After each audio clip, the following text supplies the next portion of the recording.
Բարև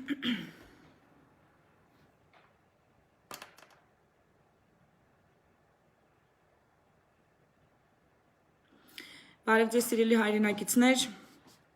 կներեք ես էլ ուշացումով եթեր մտա, այսօր քաղաքական եթեր պիտի լինեմ, անկեղծ եմ ասում, ես այնքան անհավես եմ արդեն եթեր մտնում, որևէ թեմայով խոսալու համար, որ անասելի է ուղղակի, որովհետև այն ինչ որ այսօր տեսնում եմ, ուղղակի անտրամաբանական է, որևէ բացատրություն չունի, այն քաղաքական թեման որ տեսնում եմ, շատերը ասում են սրա տակ հատուկ քաղաքականություն տա, սրա տակ ինչ որ հատուկ ենթատեքստեր կան, ես այդպես չեմ կարծում։ Ես կարծում եմ ուղղակի ընդդիմադիր ուժերը կոնկրետ գիտեն ինչ են անում, իսկ կառավարության մեջ դեռևս չեն հասկացել իրանց դեմ ինչ խաղ են խաղում, որպեսզի կարողանան հակադարձեն ըստ արժանավույն։ Բայց քանի որ ոնց որ ասում են ընկել ենք պետք է քաշենք, մի երկու թեմայով ուզում եմ անդրադարձ կատարենք անցած շաբաթ կատարվող ամենակարևոր ուրեմն թեմաների շուրջ։ Դե ոնց որ ասում են թեմաների թեման սահմանադրական դատավորների ընտրության կազմն էր, որը խայտարակություն որակեց ամբողջ գիտակից քաղաքացիների ուրեմն 90%-ը կարելի ասել, ինչպես օրինակ կառավարություն ազգային ժողովը բերեց դրեց սահմանադրական դատանի դատավորներ այնպիսի մարդկանց, ովքեր որ ամենակորձվածված, ամենաանարդար դատավճիռ ներկայացած ուրեմն դատավորներն են, ինչպես նաև նրանցից մեկը փակել է նաև A1+ հեռուստաընկերությունը, այսինքն լրատվական կայքի ուրեմն ձայնազրկումը, ձայնի ազատումը, այսինքն բռնություն ազատ խոսքի իրավունքի վրա, այս մարդիկ այսօր սահմանադրական դատարանում են։ Մնում է մենակ Հրար Թովմասյանն էլ նշանակեն նախագահ ու սահմանադրական դատարանի հանցագործ կազմը կփոխարինվի մեկ այլ հանցագործ կազմով, ոնց որ ասում են գումարելի տեղերը փոխելով գումարը չփոխվեց։ Մենք մնացինք նույն կոտրած սայլակի առաջ, այսպես ասած։ Ես իմ կարծիքը սա է։ Հիմա շատերը կասեն, բայց այստեղ հատուկ քաղաքականություն կա, բայց այստեղ հատուկ ինչ որ։ Ես կարծում եմ, որ ամեն դեպքում կոմպրոմիսի հետ գնալ հանցագործների հետ եւ անվանել դա քաղաքականություն, դա դեմ է հեղափոխության արժեքներին։ Ես տենց եմ կարծում։ Եվ երբ որ հեղափոխություն ենք անում անարդար կարգերի դեմ, երբ որ հեղափոխություն ենք անում, ուրեմն կեղծիքի ու կոռուպցիայի դեմ, գնալ նրանց հետ կոմպրոմիսի թեկուզ քաղաքական նկատառումներով, ես համարում եմ անտրամաբանական, ես համարում եմ դա դեմ հեղափոխական արժեքներին։ Անընդունելի եմ համարում սահմանադրական այս նոր կազմը, որ գումարվեց ՔՊ-ի ձեռով, իմ քայլականների ձեռով։ Ես կարծում եմ, որ հեղափոխությունը խայտառակ պարտություն կրեց սահմանադրական դատարանի հարցում։ Խայտառակ պարտություն։ Դե դրանից իհարկե ոգևորվել են ուրեմն քոչարյանականների ճամբարից եւ իհարկե ոնց որ ասում են Պոլնի պրոգրամով պիտի օգտագործեն այդ իրանց հաղթանակը տոնելու համար, մեկ հեվ մե ուրախություն, ոնց որ ասում են, բայց աբսուրդի ժանրից այսպիսի հարցադրումներ են անում, որոնք նույնիսկ դու չես կարում հակադարձես։ Չորրորդ իշխանությունը գրել է քոչարյանականներին հակադարձելու խնդիր, մի հատ այսպիսի հոդված, որի հետ համաձայն եմ, դրա համար կարդում եմ, այլընտրանքային նախագծեր խմբի անդամ Մարինե Սուքիասյանը անդրադառնալով սահմանադրական դատարանի դատավորների ընտրությանը գրել է, ասեմ, որ սա քոչարյանական է գրողը։ Պարզ է, որ թեկնածուները արդեն դատավորները ընտրվել են անձամբ Փաշինյանի կողմից, եւ նա երեք ցույց տվեց, որ ամիսներ շարունակ որպես անվերջանի լայվ արտասանած արժեքների իր համար ձևական խոսքեր են։ Նա իրականում ոչ մի արժեք կրող չէ եւ մարտի 1-ի թեման իր համար բացառապես իշխանությունը պահելու եւ զանգվածների վրա էմոցիա ծախսելու միջոց է։ Հակառակ պարագայում ՍԴ դատավորների նման ընտրություն երբեք չէր արվի։ Ամենայն հավանականությամբ 3 Փաշինյանը կորցրեց իր ամենամեծ ընտրազանգվածը 2018 թվականից ի վեր։ Չորրորդ իշխանությունը ուրեմն գրում է այս թեմայով. Սա մենք չենք գրել, այլ քոչարյանական կադրը։ Դե հիմա ասեք, թե որտեղ մենք հակադարձենք Մարինե Սուքիասյանին։ ինչ է սխալ ասել, հասկացանք քոչանական է, հասկացանք միգուցե դեմագոգիայով է զբաղված, բայց մենք հասել ենք այնտեղ, որ քոչանականները Նիկոլ Փաշինյանին մեղադրում են մարտի 1-ի գործը իշխանությունը պահելու, ծառայեցնելու եւ պոպուլիզմով զբաղվելու մեջ։ Ու իրենք են մեղադրում Փաշինյանին ՍԴ դատավորի նման ամոթալի ընտրության համար։ Դե եկ վարդապետ ու մի խենթացիր։ Ընդ որում դա էլ է ճիշտ ասվում, որ ՍԴ դատավորների այս ընտրությամբ իշխանությունը ահռելի ընտրազանգված կորցրեցին ավելի բանական, առողջ ուժերի աջակցությունը, այն ուժերի, որոնք քաղաքական դաշտում Փաշինյանի հիմնական հենասյունը պետք է լինեին։ Միանշանակ ես համաձայն եմ, համենայն դեպս մեկը ես եմ եղել սատարող այս նոր կառավարությանը, անընդունելի եմ համարում այս տեսակ դատավորներով սահմանադրական դատարան գումարումը։ Կապրենք կտեսնենք, թե սահմանադրական դատանը ինչպիսի դանակներ է դեր խրելու հենց այդ նույն իմ քայլականների մեջքին, ինչպես է սաբոթաժի գնալու նախկին ուժերի հետ, կապրենք կտեսնենք, որ սրանք լինեն հերթական սխալը, որ կատարեց այս ուրեմն քաղաքական ուժը։ Նրանց ամենամեծ սխալներից մեկը հայտնի Վանեցյանն է, որի համար ես հիմա մի հատ նյութել ունեմ ձեզ համար պատրաստած, եւ մյուսը լինելու է սա, եւ ընդհանրապես սխալը սխալի ետևից մենք գնում ենք սխալ ճանապարհով։ Ժամանակն է, որ նոր կառավարությունը իմ քայլականներ ազգային ժողովի մի հատ նստեն ու խորը մտածեն, թե ընդհանրապես իրանք ուր են գնում։ Կես սխալ ճանապարհից ետ դառնալն է հերոսություն, հարգելի քաղաքացիներ, հարգելի падգամավորներ եւ հարգելի պաշտոնատարներ, ժամանակն է, որ հետ գաք ձեր սխալ քայլերից։ Դուք ունեք ժողովրդի վստահության քվեն, մի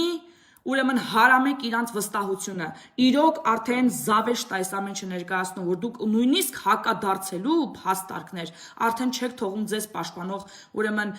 նորմալ ուժերի նորմալ ուրեմն բանախոսների մոտ։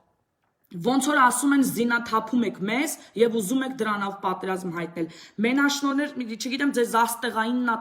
տարել, ինչ է տարել, չեմ հասկանում, բայց ժամանակն է, որ այդ օթերից մի քիչ ներքև իջնեք, կանգնեք ուրեմն հողի վրա, որպեսզի հասկանաք, որ առանց այս ժողովրդի վստահության դուք չունեք ոչ մի հենարան իշխանությունը պահելու։ Ձեզ համար մեծ փաստ է դա նախկին իշխանությունները, որոնց մերժեց այդ նույն ժողովուրդը, սատարելու ու վստահության քվեն ձեզ տալով։ Առանց ժողովրդի դուք ոչինչ չեք, հիշացնում եմ, ոչինչ չեք, ինչքան էլ որ ուզենաք գլուխ գովակ, թե դուք հեղափոխություն եք արել,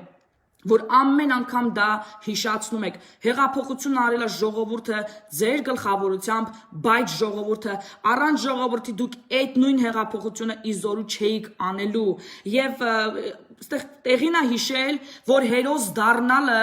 դա հերոսություն չէ, հերոս ապրելն է հերոսություն։ Եղեք այդ իշխանությունը, որի վստահության քվեն ձեզ տվել է այս իշխանությունը։ Բավական է արդեն խաղեր խաղակի ժողովրդի վստահության հետ եւ հիասթափություն առաջացնեք ժողովրդի մոտ։ Իջեք օթերից, կանգնեք ուրեմն հողի վրա եւ ձեզ հաշիվ տվեք դուք ընդհանրապես ինչ եք անում։ ԲՀԿ-ի թեման երկապատերազմական դաշտ է բացվել ԲՀԿ-ի եւ նոր կառավարության միջեւ ուշադիր հետեւում ենք, թե ինչ հրաձգություններ են կատարվում այդ դաշտում։ Ուրեմն այս ոնց որ ասում են բերանի ծամոն դառած թեման, որ մեր արժեքները կոտրում են, ավանդությունները հավատքին են հասել, այնպիսի մարդիկ են հավատքից խոսում, որ քիչ է մնում ստոյկատաս ու տենց գնաս, որովհետև աշխարհն այդքան ծռվել է, որպեսզի դու շիտակ տեսնես, դու ինքդ պետք է արդեն ստոյկատաս։ Մի խոսքով, անբարոյականները խոսում են բարոյականությունից, թալանչները խոսում են արդարությունից, ես չգիտեմ, բռնաբարողները խոսում են եկեղեցուց ու հավատքից, մտածում ես, ասես կարող է ես եմ սխալ ավտոբուս նստել, այս ուր եմ ընկել։ Հիմա էլ ԲՀԿ-ն այդ նույն ծամոն դառած թեման վեկալած, ուրեմն անցելագրոհի կրթության նախարարի նկատմամբ։ Արայք Հարությունյանը պատասխանը տվեց ԲՀԿ-ին, հիշեցնելով, ուրեմն, որ եկեղեցուց այդ իրանց տված գիտելիքները դպրոցում, չեմ հիշում կոնկրետ ոնց ասեց, բայց հիմք են հանդիսանալու, որպեսզի օտարների հանդեպ սեռական բռնություն չլինի եկեղեցու տարածքում, ահա այդքան գիտությունա տալու ուրեմն այն ինչ որ մենք ասում ենք։ Իսկ Նաիրա Զորաբյանը հայտարարեց, որ գիտեք ինչ, այնտեղ որ բան կա, որ հիստերիկների դասակարգ կա, Նաիրա Զորաբյանը առաջիններից մեկն է, երկրորդն էլ Գևորիկն է, իրանք իրար չեն զիջում, կամ էլ 1-2-ս մեկ-մեկ դերերով փոխում են, բայց առաջին երկու հորիզոնականում կարելի ասել ԲՀԿ-ն փայլում է։ Եվ ահա Նաիրա Զորաբյանը այդ իր լաչար հայտարարություններով ամբիոնից ասում է, որ ուրեմն բանը դպրոցում կա վախի մթնոլորտ եւ բերում ցույց տալի երեխաների նկարը, որոնք պարանից բռնել են։ Միջից այդ նկարը շատ ծամուն դարավ, էլի ամբողջ սոցիալական կայքերը ողողված են, դե բնականաբար տարածողներն էլ քոչայանականներն էին։ Ոնց որ չես հասկանում ոնց անդրադառնաս դու ես հարցին, ասենք ոնց դու ճիշտ նայես, ոնց ստոյկա տաս, որ ես հարցին ճիշտ տեսնես, էլի։ Նաիրա Զորաբյանը երևի մոռացել է այն վախի մթնոլորտով բռնված դպրոցները իրանց իշխանության հետ կոալիցիա կազմած ժամանակ։ Երբ որ դպրոցում ամեն ինչ լուծում էին ՀՀԿ-ական դպրոցի տնօրենները, որ ստիպում էին ծնողից բռնած ուսուցիչներից վերջացրած քվեարկեն ՀՀԿ-ի կոկտին, կեղծեն ընտրությունները դպրոցում, քարոզեն երեխաներին արդարության արժեքներ, կրթության արժեքներ, բայց այդ նույն արդարությունն ու կեղծիքը ծալեն դնեն իրենց հետևի ջեբը, որ չերևա, ու հենց դպրոցի մեջ կեղծեն ընտրություններ։ Նույն երեխաներին սովորեցնեն, ուրեմն իրանց իրավունքների համար պայքարել, ազգային արժեքների համար պայքարել, բայց այդ նույն իրավունքները ոտնատակ տալ իրենց ծնողներին ստիպելով, որ ընտրեն ՀՀԿ-ական ուրեմն տեխնատուներ կամ ԲՀԿ-ական ինչ տարբերություն, ոնց որ ասում են նույննա, նույն ճաշնա տարբեր ամանների մեջ։ Սրանք դուք նույն ճաշն եք, Նաիրա Զորաբյան։ Եվ հիմա ասել, որ դպրոցում կա վախի մթնոլորտ, ոնց որ ձեռ առնեք այդ ժողովրդին։ Վախի մթնոլորտը ձեր ժամանակ էր դպրոցներում։ Հիմա չկա այդ վախի մթնոլորտը։ Եթե լիներ, սուտ տեղեկություններ չէին տարածի կրթության նախարարի վերաբերյալ։ Մեկը հելա հայտարարում է բան եմ նայում հարցազրույց ասում է այդ սեռական դաստիարակության գրքերը կար ասում է բայց կրթության նախարարությունը ասում է չկա դե եթե կա բերեք ցույց տվեք ասում է հա դե բայց որ մենք ասենց աղմուկ բարձրացրեցինք դրա համար մեր կադրերը կրթության մեզ լուր տվող դասատուները բաները ինֆորմատորները հա ասում են քանի որ դուք այտենց աղմուկ բարձրացրեցիք դրա համար հանեցին այդ գրքերը այսինչ երեխայական ձեցքի մանկապարտեզի խոսակցություն ես լինեմ կրթության նախարարի տեղը կասեմ օքեյ ուրեմն տալիս եք ինձ ձեր ինֆորմատորների անունները որ տեսնեմ ինչքանով հավաստել ձեր ինֆորմացիան եթե ասում է դե հասկանալի պատճառներով ես չեմ կարող ասեմ իմ ինֆորմատորների անունը ուրեմն ես կարող եմ ենթադրել այդ նույն հասկանալի պատճառներով, որ դուք չունեք ոչ մի ինֆորմատոր, եւ դա ձեր երևակայության արդյունքն է, որ դուք հրամցնում եք հասարակությանը իբրև թե մտահոգված ուսուցիչների կամ ծնողների կողմից։ Եթե չկան ինֆորմատորների անուններ, ուրեմն ես կարող եմ ենթադրել, որ նրանք սուտ ինֆորմատորներ են ձեր երևակայության մեջ։ Դրա համար կրթության նախարարը պիտի դատի տա այդ ասողներին ու իրանք պիտի ներկանան ուրեմն քրեական բան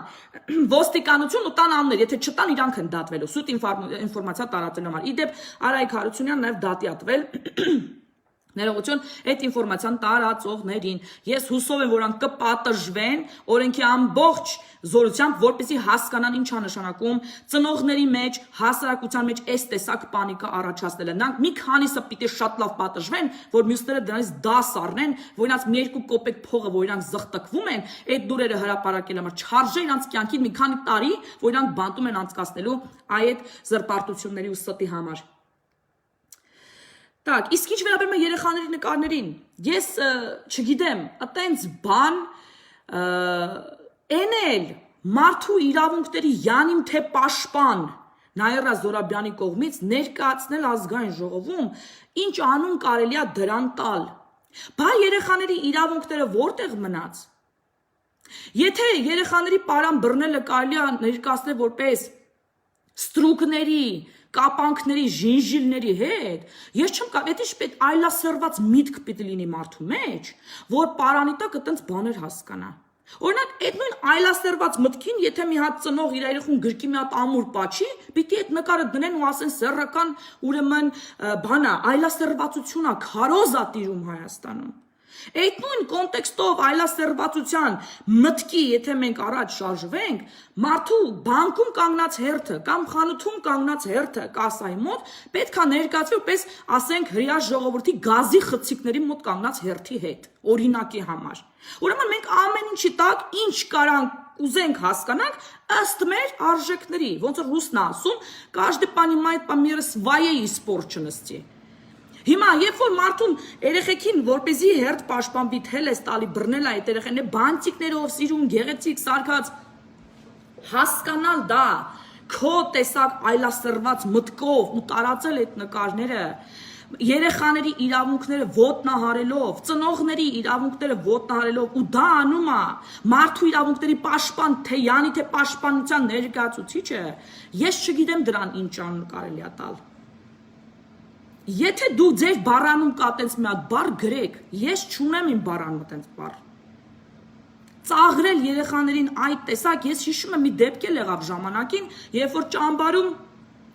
աղջկա շորեր էին հագել եւ այլն թատրոն էին խաղացել, բա տեսեք ասում են հոմոսեքսուալիզմ են քարոզում։ Փոքր ժամանակ ես ինչ հիշում եմ, մենք կավեններ ենք կազմակերպում շենքերով, մրցում էինք, ու ես տո տղու շոր եմ հագել, տո կնոջ խալաթ եմ հագել, բիրգուդի եմ դրել իմ մազերին, ու դա ներկայացնել հոմոսեքսուալիզմի տակ, որպես երեխա իմ հոգեբանության վրա բռնանալ եւ դա անվանել արժեքների համար պայքար, ես չգիտեմ այդ այլասերվածության ճանուկանել է տալ։ Այդ միամիտ մանկական խաղերին կամ այդ սովորական երեխեքը ուրախ զվար ծաղիկներով գնացեն սեպտեմբերի 1 ու այդ թելը դուք ներկայացնեք որպես ստրկության շղթաներ, ես չեմ հասկանում։ Ու էսի գալիս է, որ իրանք անպատժելի են։ Անպատժելիության հետևանքն է սա, որովհետև ով ինչ ուզի, խելքից ինչ բրդի, իր հոգեկան ներաշխարի կեղտը դուրս թափելու համար ոչ մեկ չի պատժվում։ Եվ դրանից տուժում են հենց այդ նույն երեխաները, որի համար յանին իրանք պայքարում են։ Եթե երեխուն ուրիշ ձև չհրամցրես այդ ինֆորմացիան, ինքը վատ ձևով դա չի հասկանալու, ու իր մոտ դա տրավմա չի լինելու, բայց այ հիմա մի ամբողջ սերունդի մոտ այդ տրավման լինելու է։ Որովհետև այս նկարները ինտերնետից չի ջնջվելու։ Ու երբ որ իրանք մի օր որոշեն սեպտեմբերի 1-ի իրանց նկարները գտնեն Google-ում ու տեսնեն այդ նկարը շղթաներով, այդտեղ իրանց հոգեբանության տրավման բարձրանալու է, եթե հիմիկվանից չսկսի։ Ես սա որպես հոգեբան եմ ասում։ Ու այս մարդիկ անպատիժ են մնալու։ Այ դա է ցավալի, որ իրանք պղծված իրանց հոգիներով ուրիշին պիղծ են հանում ու անպատիժ են մնում։ ԲՀԿ-ի երկրորդ սադրանք, մյուս սադրանքն էր, որ աչքովս ընկա մի հրապարակում, որ հիմա էլ խաղողի համար են մարդիկ ճանապարհ փակում, որ իրանց խաղողը չի իրացվում։ Իմիջիալոց այս վերջոց այնքան ցույցերի բան ընկավ աչքովս, արդեն չեմ էլ նայում։ Հասկանում եք դուք, ինչ է հասնում նախկին իշխանությունը այս միտինգներով, որ մարդ հիասթափվի արդեն չնայի, կարող է խնդիր իսկապես լինի, արդեն էլ ոչ մեկ այդ հարցով չհետաքրքրվի։ Այն մեկը, որ անդադ գոռում է սուտ պաժար, մարդիկ արդեն սովորում են միշտ սուտ է գոռում, հիմա մեկը իսկականից պաժարնի գոռա պաժար, արդեն ոչ մեկ էլ ուշադրություն չի դարձնելու։ Շատ տարական պրիմիտիվ հոգեբանական գործարք է սա։ Ու հիմա այս ցույցերը, որ անընդհատ սենց դարձնում են, դառնում է սովորական բան։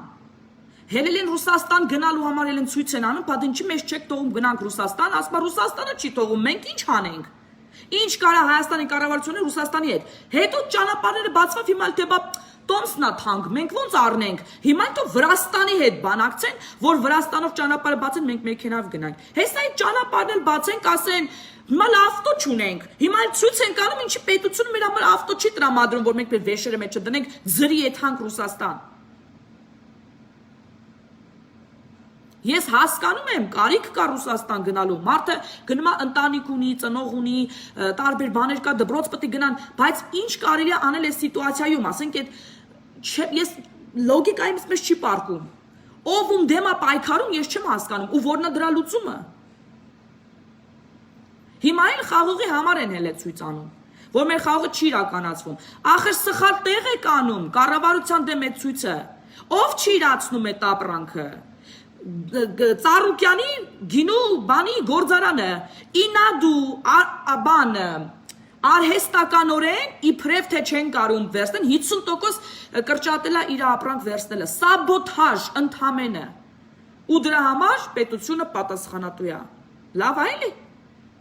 ով կնգա հետ կրվի թող գնա պետության տոն կանգնի ասի դու ես մեղավոր ու դնանով հասարակացնի ցույց անելու ճանապարհ փակելու այդ կարևորությունը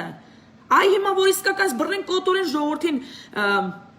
քաղաքի մեջ ոնց որ արեցին մարտի 1-ին արդեն էլ ով որտեղ ինչ փակի արդեն սովորական է դառնալու ոչ մեկ էլ ուշադրություն չի դարձնի չեք կարա բերեք հետ 2018 թվականի այդ փակելու բանանելու ցույց անելու այդ կարևորությունը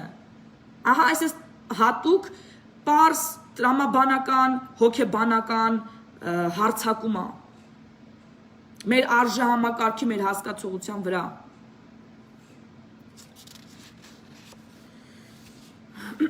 Իմիջիալոս դրա մասին չորտ իշխանությունը մի հատ էլ էր բան գրել կողմերից մեկը պետք է դիմի վճռական գրոհի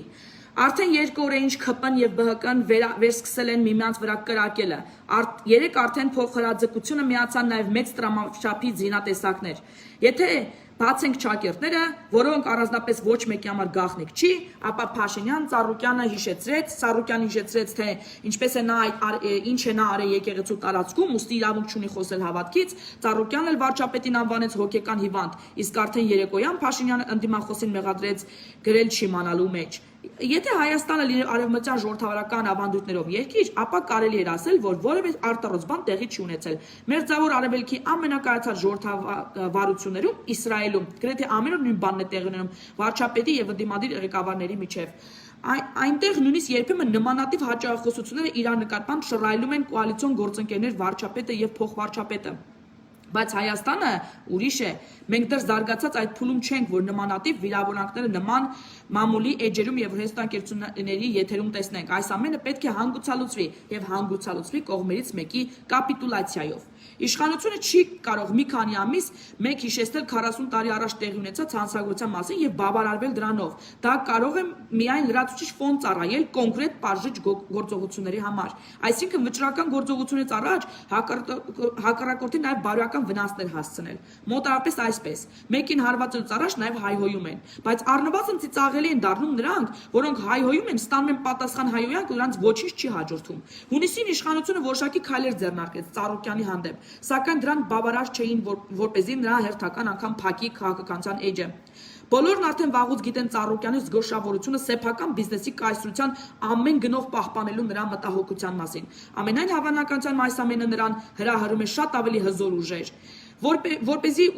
այսպիսի ուժեր կան Հայաստանից դուրս, որոնք հորդորում են Ծառուկյանին դիմել ճնշումների, խոստանալով ապագայում ել ավելի նպաստավոր պայմաններ ստեղծել իր բիզնեսի համար։ Հակառակ պարագայում Ծառուկյանը վաղուց էր նորից ներկայացել կառավարությանը եւ հիշեցրել, թե որքան էր ողջևորվել հեղափոխությամբ եւ ցանկացած պահի կրկին պատրաստ է ջուր մատակարել հեղափոխական ուժի կարիքների համար։ Բայց ինչպես ասել են, կպել ես պետք է խաղաս։ Իշխանությունը պետք է անի անհնարը եւ չեզոքացնի դրսից հովանավորվող ուժերին եւ նրանց լոկոմոտիվը հանդիսացող Բարգավաճ Հայաստան անունը կրող միավորումը։ Այս իրավիճակը չի կարող ձգվել միջև հերթական ընտրությունները։ Հակառակող կողմերը չունեն այս ռեսուրսները, որ դեռ 3 տարի իրար վրա կրակեն միջև 2023 թվականը գա ընտրությունները։ Իրոք որ արդեն զավեշտալի է դառնում ու իրոք իմիջիալոց մի նոր քրեական գործ է հարուցվել ԲՀԿ-ի նկատմամբ, որ աշխատանքը կորցնելու պարտադրանքի տակ մարդկանցից ուրեմն ձայներ են կորզել իրենց իշխանության իրենց բանի ընտրությունների համար։ Եվ ես զարմանում եմ ԲՀԿ-ին ուրիշ մեղադրանք չկա։ Բիզնեսի մեջ ինչքան մարդուց բիզնես են խլել, կարծեմ Ծառուկյանը տղան մարդ հասպանել, ասենք չկան այդպիսի այլ տեսակի հանցագործություններ, որ հենց մենակ բռնել ենք ընտրությունը կեղծելու ճանապարհը։ Բացեք բոլորը, հենց հիմա պահն է, որ դուք ամեն ինչ դնեք մարդու առաջ ու ասենք պատասխան տուր այս հանցագործությունների համար։ Ու սենց մի հատ ծաղկաբույլ տվեք ձեռը, որ ինքը ժամանակ չունենա, նստի անմիտն հայտարարություններ անի։ Ու ասի, որ ինքը մտահոգված է մեր երեխաների ապագայով, իր երեխաներն են ապագան ունեն, բայց իր ասենք իր երեխաները ապրում են պալատներում, վայելում են կյանքի վայելքներ, հələ հերիք չի մի հատ էլ մարդ են սպանում, նախկինում կապ չունի, մարդու որակը նույնն է, բայց այդ նույն երեխաները, որի համար ինքը իբր թե մտահոգվում է, շատերը այսօր բաց անձրևի տակ են ապրում, կրշի ծնենցա կաթում, որ մարդիկ զոնտիկներով են տան մեջ ման գալի, հետ չհամեմատելու չի։ Ու այս մարդը պիտի ժամանակ չունենա այսպեսի արտահայտություններ անի, իրան հրամցված քրեական գործերով, որի համար ինքը պետք պատասխան տա, ու որի պահանջ ունի այսօր կառավարությունը։ Գիտեք, դրսի ուժերի մասին խոսք գնաց, մի հատ ուրիշ ուրեմն հոդվածել ընկավ աչքովս, պատկերացնում եք, գիտեք սա մի հատ հետաքրքիր մտածելու տեղիք տվող հոդված է։ Միանշանակ ասել, որ դա այդպես է, կամ այդպես չի կարելի ասել, ինչի մասին է խոսքը, եկեք մի հատ կարդանք։ Ուրեմն Civilnet-ը մի հատ հոդված է հրապարակել, կարող եք գնալ կարդալ, վերնագիրը Քորդոկովսկու դասիե կենտրոնի հրապարակումը Հայաստանում Ռուսաստանի գործակալական ցանցի մասին։ Մկարդանք ինչ ասում։ Վլադիմիր Պուտինի քննադատ Միխայիլ Խորդոնովսկուն պատկանող դասիե կենտրոնը հետաքննական հրապարակում է ներկայացել Թավշյա հեղափոխությունից հետո Հայաստանում ռուսական հատուկ ծառայությունների ազդեցության վերաբերյալ։ Ըստ հրապարակման, իրենց տրամադրության տակ են հայտնվել գաղտնի փաստաթղթեր ՌԴ արտաքին հետախուզության գեներալ Վլադիմիր Չեռնովի աշխատակազմից։ Չեռնովը ըստ դասիեի Կրեմլի միջտարածաշրջանային մշակութային կապերի վարչության պետն է եւ վերջինս անունը դասիեն կապում է նաեւ Վրաստանի ներքին գործերի միջամտելու փաստերի հետ։ Ըստ հրապարակման գեներալ Չեռնովը տարածաշրջանում իր ամենամեծ հաջողություններին հասել է Հայաստանում, որտեղ գործում է ռուսական բարեկամական մի ամբողջ ցանց հրապարակային եւ ընդհատկյա գործնեությամբ։ Որպես օրինակ դասիեն բերել է նախկին պատգամավոր Հայկ Բաբախանյանի օրինակը, որը 2018 թվականին այցել էր Ղրիմ, ինչը ՀՀ-ում ըստ հրապարակման Չեռնովի ու նրա ենթակա ներողություն, ինչը ՀՀ-ում Ուկրաինայի դեսպանության դժգոհություն էր առաջացրել։ Թավշյա հեղափոխությունից հետո ըստ հրապարակման Չեռնովը եւ իր ենթակաները համակ հսկողության ներքո են գտնվում վարչապետ Նիկոլ Փաշինյանը, որը գաղտնի զեկուցագրում ներկայացնում է որպես Սորոսի հիմնադրամի դրածո։ Ահա, այստեղ նայեք ինչ նմանություններ են գտնում քոչանական ճամբարից հնչող որակումների հետ ու շադիր նայեք ու կարելի է ենթադրել, որ այդ ամբողջ քոչանական այդ մարդիկ չէ, գործակալները ռուսական KGB-ի գործակալներն են, քանի որ տալիս են նույն որակավորումները տարբեր քաղաքական գործիչների։ Մեկը հենց Սորոսի հիմնադրամի դրածո, մյուսն էլ մորուքը, որով դիմում են Փաշինյանին իրանց կայքերում։ Հիմա հասկանանք որտեղից է գալի մորուքը։ Ուրեմն Կրեմլում Փաշինյանի համար որպես ծածկանուն ընտրել են մորուքը եւ փաստաթղթերում հենց այդպես են նրան անվանում։ Փաստորեն պարզապես քոչանական այդ բանակում լավ էլ տեղյակ են այս փաստաթղթերից, քանի որ նույն ածականով դիմում են նաև նրանք Նիկոլ Փաշինյանին։ Հետաքրքիր է, իսկ ուր է նայում մեր ԱԱԾ-ն, այս մորուք անվանողների կյանքը արդյոք դրել է հետախուզության տակ, ինչպես Ռուսաստանը Հայաստանում գոնե իրանց տարածքում այս տեսակ մարդկանց դրել են հետաբանի հատուկ հետաքննության տակ, որ տեսնեն սրանք ինչ գործնություն են ծավալում։ Так, Սվետլանա Մաքսիմովա Աննովանձը, որը չգիտենք ով է, համենայն դեպս ես լսած չկամ սրանց մասին, ինչքան հասկացա տարբեր քաղաքական գործիչներ էլ բացարձակ հասկացողություն չունեն ով է այս անձը, ասում է Սվետլանա Մաքսիմովա անձի հետ կապած գրագրությունից մեկից պարզ է դառնում, որ վերջինս հայտնել է, որ մինչև 2018 թվականի օգոստոսը ինչպես մի շան էր խոստացել, Նիկոլին չեզոքացնել չստացվեց։ Փաստորեն ծրագիր է եղել մինչև 2018 թվականի օգոստոսը, այսինքն հեղափոխությունից անմիջապես 3-4 ամսվա ընթացքում չեզոքացնել Նիկոլ Փաշինյանին, որն իրանց մոտ ըստ Միշայի, Միշան էլ չգիտենք ով է, կարող է Սերժի Փեսա Միշանա, չգիտենք ով է այս Միշան, ըստ Միշայի խոստացվածի չի իրականացվել։ Հասկացանք։ Հետո, так Թե ով է Միշան, դասիեի հրապարակման մեջ չի մանրամասնում, Փաշինյանի մասին։ Զեկուցագրերի հեղինակներից մեկի ծածկանունն էլ թեկնածու է։ Վերջինս իր զեկուցագրերում հայտնել է, որ Փաշինյանը չի ձգտում սերտ համագործակցության հաստատել ՀԱՊԿ-ի եւ ԳՏՄ-ի հետ։ Բացի այդ ասել է, որ Փաշինյանի օրոք իշխանությունը եկել ամերիկան մեծ անձինք։ Եթե այս մարդը տեղյակ է, թե ինչ է մտածում Նիկոլ Փաշինյանը, Ուրեմն շատ մոտ կանգնած աղբյուր է, այս թեկնածու կոչվածը, որ էլի ածականով ու չգիտենք ով է։ Այստեղ կարծիքներ հնչեցին, որ դա Արթուր Վանեցյանն է։ Հիմա տեսնենք ինչ ասում։ Հոդվածում շոշափելի է նաև ԱԱԾ-ի նախկին տնօրեն Արթուր Վանեցյանի անունը, ում հաճախ են տեսնում Մոսկվայում ճանաչված գործարարների հետ, ՃԿԼԱՍ-ի քաղաքական գործիչների հետ են տեսնում։ Հետաքննության մեջ ներկայացում են նաև երկու այլ աններ, որոնց վերաբերյալ փաստաթղթեր եւ նույնիսկ անձնագրային տվյալներ են հայտնի Չեռնովի ազնագազմի փաստաթղթերում։ Նրանցից մեկը հանրային խորհրդի անդամ Արամ Սաֆարյանն է, ումից պահանջում է ներկայացնել իրականացրած ծախսերի հիմնավորումներ, իսկ մյուսը Գագիկ Ծառուկյանն է, ում անձնագրի պատճենը հայտնվել է գեներալ Չեռնովի աշխատակազմում։ Դասյեն հայտնում է նաև, որ պաշտոնանկությունից հետո Մոսկվա է տեղափոխվել հատուկ կարգով ստացած ՌԴ քաղաքացիություն եւ 200 միլիոն ռուբլիով բնական է ձեռք բերել ԱԱԾ-ի նախկին տնօրեն Կառլոս Պետրոսյանը։ Ահա ինչպիսի բաներ ենք հայտնաբերում ու ինչքան ԿԳԲ-ի գործիչներ են վխտում Հայաստանում։ Թե ինչքանով է այս փաստաթուղթ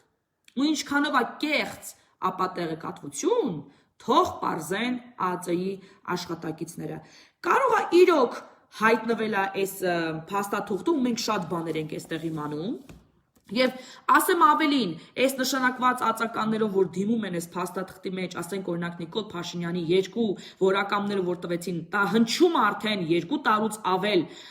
ընդդիմական բանակից, ընդդիմադիր բանակից, հատկապես Քոչարյանների կողմից, արդեն հասկանալի է, թե որտեղից են նրանք ուղղորդվում, ԿԳԲ-ով երկիր պահած մարդը բնականաբար նաև ԿԳԲ-ի գործակալը միջև հիմա, ու ընդհանրապես հերոսին, մարդասպանին, ասինքն մարդասպան հերոսացողները թող միշտ հիշեն սա, որոնք պաշտպանում են ուրիշ երկրի գործակալի գործունեությունը Հայաստանի քանդման գործում ու իրանք իրենց խղճի առաջ մի հատ պատասխան տան, այսի խոսում եմ այն միամիտների մասին, որոնք ընկել են այս ջրերի մեջ, ոչ թե փողով կամ պաշտոնի խոստումներով կամ Հայաստանի թքած ունեցած գործիչների մասին։ Սրանք մի կողմ, սրանց արդեն հույս չկա, սրանք արդեն կործանված մարդիկ են։ Այն միամիտների մասին է խոսքը, որ դեռ ուրեմն 5 կարգերի հետ են ուզում բերեն, նոր կարգեցել այտենց բողոքում են։ Հիշեք ում եք հետ բերելու ԿԳԲ այս գործակալներից։ Երկրորդ վարկածել է հնարավոր, որ պրոպագանդա է արվում, որ տեսեք ԿԳԲ-ն միջև հիմա ինչ գործունեություն է ծավալում Հայաստանում, վախեցեք ԿԳԲ-ից։ Ու ինչի եմ ասում, որ սա հնարավոր տարբերակ է, որովհետև վերջերս մի հատ ֆիլմ ընկավ աչքովս, վերնագիրը չեմ հիշում, բայց հատուկ գովքեր ռուսական ԿԳԲ-ի գործունեության մասին Հայաստանի Հանրապետությունում։ Դրա մեջ խաղում էին, ասենք օրինակ Հրանտ Թոխացյան դերասանը։ Ու եւ ինչ է այդ ֆիլմում նկարագրվում, թե ոնց ասենք դեսպանի կցորդ համարվող տղեն գալիս է Հայաստան, սիրարվում մի աղջկա այդ որ ընկեր ունի, եւ ինչպես իր պապիկը, որ ԿԳԲ-ի թոշակի անցածած կադր է, ոնց է բաժանում այդ աղջկան ու տղուն, որ իր թորնիկը ամուսնանա այդ աղջկա հետ, եւ ինչպիսի գործունեություն է ծավ, ինչքան խելացի ԿԳԲ-ի ագենտ է։ Ահա այսպիսի, ու ինչ էր դրա նպատակը, վախ ներշնչել, որ տեսեք ձեր երկրում ինչեր կարա անի Ռուսաստանի ԿԳԲ-ի թոշակի անցած բանը ագենտը, պատկերացնում եք ինչեր կարա անի ԿԳԲ-ի ամբողջ համակարգը։ Ահա տողատակյա մեսեջը, որ այդ ֆիլմով փոխանցվում էր Հայաստանին։ Ինչ եմ ասում տողատակյա, որովհետև ես չեմ հիշում մի հատ ֆիլմ, որի մեջ Հայաստանի ԱԱԾ-ի ներկայացուցիչը ներկայացված լինի որպես բանիմաց ու խելացի գործակալ իր երկրի շահերը պաշտպանող հերոս։ Բայց չգիտես ինչի, Ռուսաստանի ԿԳԲ-ի հերոսը շատ գեղեցիկ գույներով ու շատ խելացի ձևով ներկայացում է Հայաստանում գործունեություն ծավալելուց։ Ինչ են պրոպագանդա անում Հայաստանում, դուք հասկանում եք, հիմա այս նամակն էլ կարա լինի այդպիսի պրոպագանդայի հաջորդ հերթական քայլը, որով ուզում են ներշնչել, որ վախեցեք ուրեմն ռուսական ԿԳԲ-ից։ Սա էլ սենց։ Իմիջայլոց Ռուսաստան այսօր լիքը մտածելու բաներ ունի, Նավալնիին թունավորելուց հետո իրանց այդ քաղաքական գործչին Չէ, պաշտպանության Լավրով չթողեցին մտնի ոչ տարբեր եվրոպական երկրներ, չեմ հիշում, Ֆրանսիա, կարծեմ եկել Գերմանիա, չթողեցին մտնել, հենց որ Ռուսաստանը ոնց որ ասում են եղունգ ունի, թող իր գլուխը քորի։ Հայաստանը իր ատամի բանը չի, հատկապես հայ ժողովուրդը։ Կարող է իրանք շատ քաղաքական գործիչների առնեն, շատ գործակալներ ունենան, որ վխտում են Հայաստանում, բայց իրանք վրա մի օր կզգան այդ ժողովրդի ուդարը, եթե շարունակեն իրանք փորփրիչ ու խառնակիչ գործունեությունը Հայաստանում։ Սա էլ սա։ Հիմա մի քանի այլ տեղեկությունների մասին էլ մեկ բան խոսանք։ Սրբապղծություն է կատարվել Մեծամորի եկեղեցու հարևանությամբ գտնվող Քրիստոսի խորհրդանշական արձանը կոտրել են ու կոտրել են կտրելով գլուխը, այսպես ասած, վայ, ես ասում եմ Աստված ջան ողորմա մեր ազգին։ Իրոք, աղոթեք ժողովուրդ ջան, որ մեզանց հեռու մնա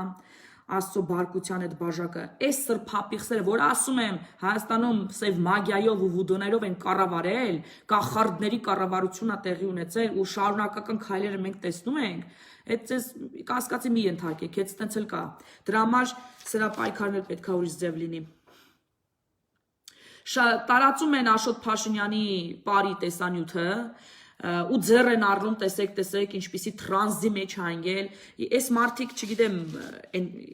Գևորգի պես քյարթու,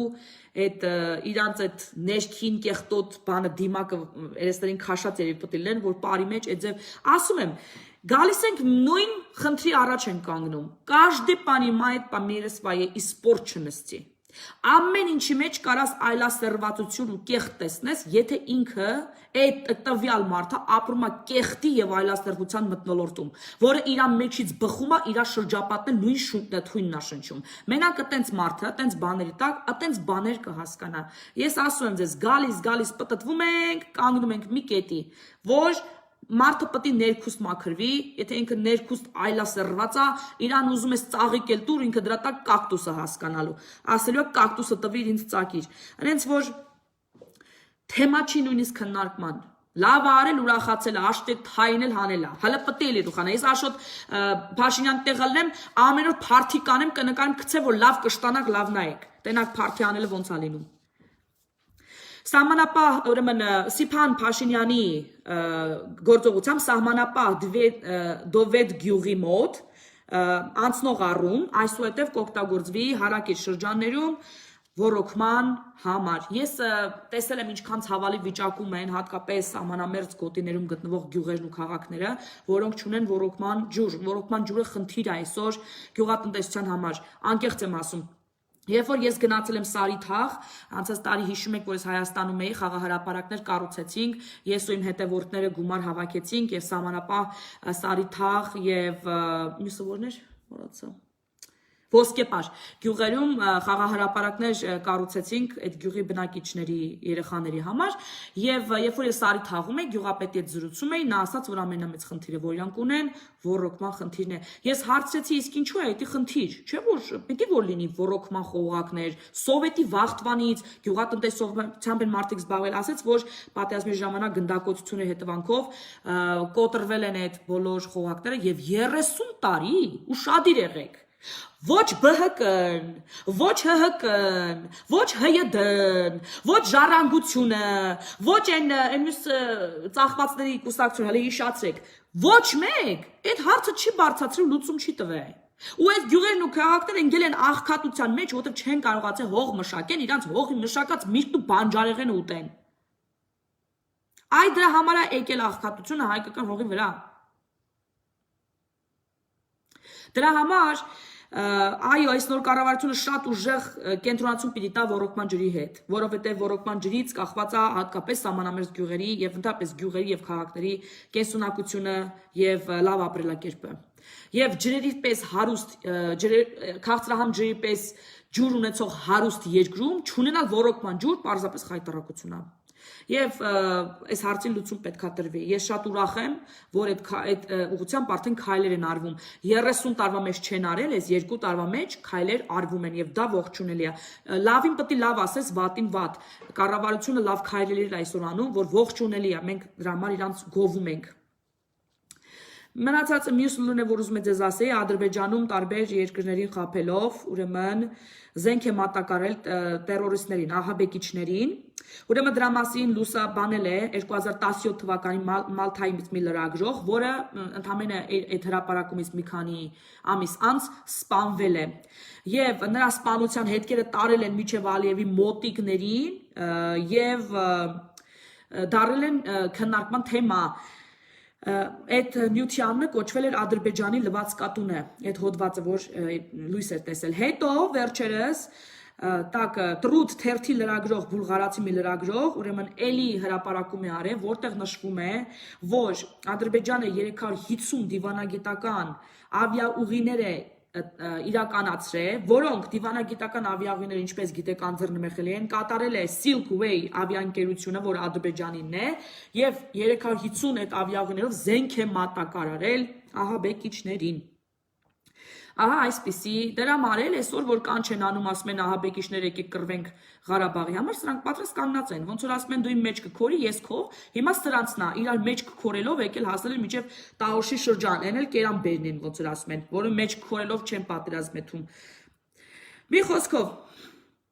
Էս էլ էտի, եւ այդ լրագրողը նշում էր, որ դա ուրեմն միջազգային դիվանագիտության օրենքների խախտում է, եւ իմիջիայլոց նրան այդ հրապարակումը անելու համար Բուլղարիայում հեռացրել են աշխատանքից, բայց նա շարունակում է իր լրագրողական գործունեությունը եւ բացահայտում է այդ անօրինական գործողությունները։ Մի խոսքով, շնորհակալություն, եկամարդ ես է, չպատասխանեմ, դավա եղես ցուցել մի հատ։ Բերանս բացել եք տալիս զորով, չեք թողում, որ դաժե մարդ տարիք հարգի։ Գլուխդ կարդալ տալիս եմ, հենց հիմա։ Չես տենում, պրոցեսին ծանոթացի մոտիկից։ Շնորհակալություն, որ նայում էիք բոլոր իմ հետևորդներին, ձեզ էլ շնորհակալություն, որ եկաք ստե, ոնց որ ասում են, լսեցիք ով եք դուք ու հիմա պիտի Աշոտյան լինեք իմ մեջից։ Այնպես որ, ոնց որ ասում են, adios։ Իսկ ձեզ շնորհակալություն, ժողովուրդ ջան։ Հաջողություն, որ նայում էիք, ոնց որ ասում եմ, պիտի հետաքրքրված լինենք մեր ուրեմն քաղաքական իրավիճակներով, հասկանանք, ոնց որ ասում են, մատը դնենք պուլսի վրա ու հասկանանք ինչ է կատարվում, որ երբ որ սկսեն պուլսը դադարել, մենք կարողանանք վերակենդանացնել այդ մարմինը, որը մեր երկիրն է, մեր պետությունն ու մեր ժողովուրդն է։ Շնորհակալություն, որ նայում եք, հաջողություն ձեզ, բարի գիշեր ձեզ եւ բարի օր Սփյուռքի իմ հայրենակիցներին։